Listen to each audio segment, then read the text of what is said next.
Ever wondered how to maximize your gardening space and yield? Today we're diving into the world of raised garden beds. These elevated oases aren't just practical, they're a game changer for gardeners everywhere. Imagine having a garden where you don't have to bend over or kneel down. It's not a dream, it's a raised garden bed. Raised garden beds offer better drainage, preventing your plants from becoming waterlogged. They also limit the invasion of weeds, giving your plants the best fighting chance. And let's not forget the improved yield. By controlling the soil quality and conditions, you're setting up your plants for a bumper crop. But the benefits don't stop there. Raised garden beds are also excellent for those with limited space.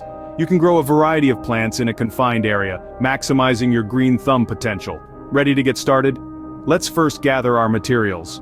To build your raised garden bed, you'll need some essential materials and tools. First up, let's talk about the materials. You'll need wooden planks, preferably cedar or redwood for their resistance to rot and pests. Next, you'll need screws to hold your garden bed together. And of course, the heart of your garden bed, the soil. Opt for a rich, loamy soil that drains well to provide the best environment for your plants. Now, on to the tools. A drill will come in handy to secure the screws into your wooden planks, ensuring a sturdy structure.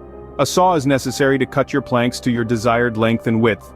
And let's not forget the measuring tape, your best friend in this project to ensure precision and symmetry. Remember, safety should always come first, so ensure you're handling your tools with care and wearing appropriate protective gear. Now that we have everything we need, let's move on to choosing the perfect spot for our garden bed. Choosing the right location for your raised garden bed is crucial. Now, let's dive into the two main factors that play a significant role in site selection: sunlight and drainage. Firstly, sunlight. Most vegetables and flowers require at least 6 to 8 hours of direct sunlight each day. So, observe your garden throughout the day, noting where the sun shines the longest. That's your garden's hotspot. Secondly, drainage. Raised beds do drain better than traditional garden beds, but it's still important to avoid low-lying areas where water might accumulate. The last thing you want is your plant's roots swimming in water. If you're working with a limited space or if sunlight and drainage aren't optimal, don't fret. Raised beds are versatile and can be placed on patios, driveways, or even rooftops. Just make sure the surface can support the weight. Once you've picked the perfect spot, it's time to start building. Building your raised garden bed is a straightforward process. It may seem like a challenge, but with a little patience and elbow grease, you'll have it up in no time. Let's get started. First things first, you'll need to measure out your bed. Consider how wide and long you want your bed to be. A good rule of thumb is to keep the width at a comfortable arm's length. This allows you to reach into the center without straining. As for the length, well, that's up to you and the space you've got available. Once you've decided on your dimensions, mark them out on your wooden planks. Next up, it's time to cut the wood. Remember, safety first. Make sure you're wearing protective glasses and gloves. Use your saw to cut your planks to the correct length. Don't rush this part. Slow and steady wins the race. You'll want to make sure your cuts are straight and clean. This will ensure your bed fits together nicely and stands the test of time. Now that you've got your wooden planks cut, it's time to assemble your bed. Lay out your planks in the shape of your bed. You should have 2 longer sides and 2 shorter ends. Using your drill, secure the corners together with screws. Make sure you're drilling straight, as this will help keep your bed sturdy and level. Once the corners are secure, it's time to add support.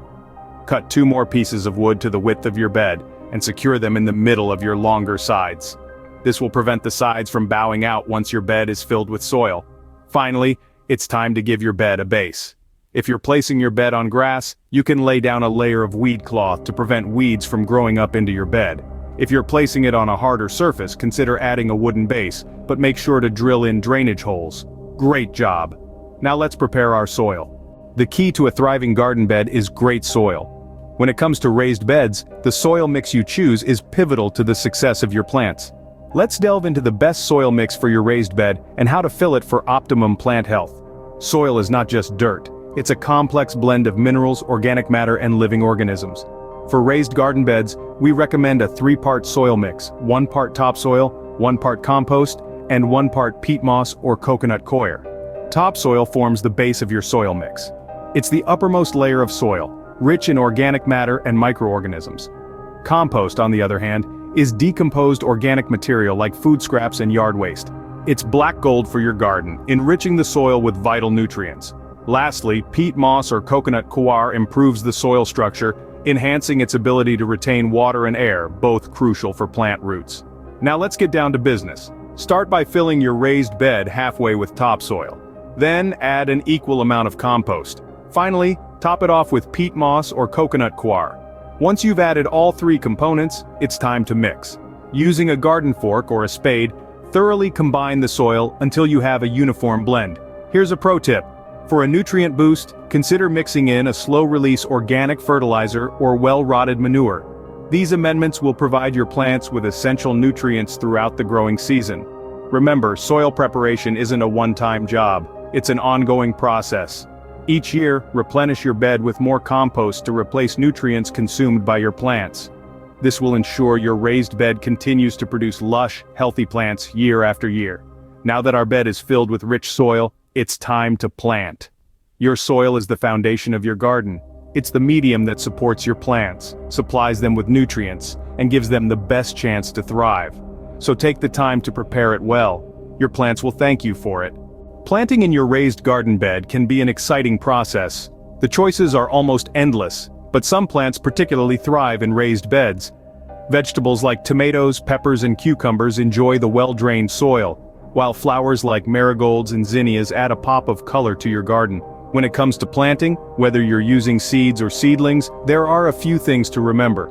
For seeds, follow the packet instructions for depth and spacing. Cover them lightly with soil and give them a gentle watering. If you're planting seedlings, dig a hole deep enough to cover the root ball, place the seedling in, and then fill in around it with soil. Remember to water them in well. Now let's move on to maintenance. Watering is vital, but how much depends on your plants and the weather. As a rule of thumb, aim to keep the soil as damp as a wrung-out sponge. In hot weather, you might need to water daily, while in cooler weather, every 2 to 3 days might suffice. Weeding is another important aspect of maintenance. Weeds compete with your plants for nutrients, so keep an eye out for any unwanted guests. A quick check every other day should help keep your garden weed-free. And let's not forget seasonal care. In spring, you'll want to add fresh compost to replenish nutrients. Summer is all about consistent watering and weeding. Come fall, consider planting cover crops like clover or rye to improve soil health. And in winter, a layer of mulch can help protect your soil from the elements. To wrap up, remember that gardening is a journey. Some plants will thrive, others might struggle. But each season brings a new opportunity to learn and grow. With these maintenance tips, your garden will remain vibrant throughout the seasons. Building a raised garden bed is a rewarding project that can greatly improve your gardening experience. Let's quickly recap the steps we've gone through. We've gathered our materials and tools, selected the perfect site with just the right amount of sunlight and proper drainage, assembled our bed with careful measurements and cuts, prepared our soil with a nutritious mix, and planted our seeds with care. Remember, the beauty of a raised garden bed not only lies in its aesthetic appeal, but also in its ability to make gardening easier and more productive. Whether you're a seasoned gardener or just starting out, this project is a wonderful way to enhance your green thumb skills. We'd love to hear about your gardening adventures. Feel free to share your experiences or ask any questions in the comments section. Give your plants a new home by building your own raised garden bed. Don't forget to like, subscribe, and share this video with your fellow gardeners. Happy gardening!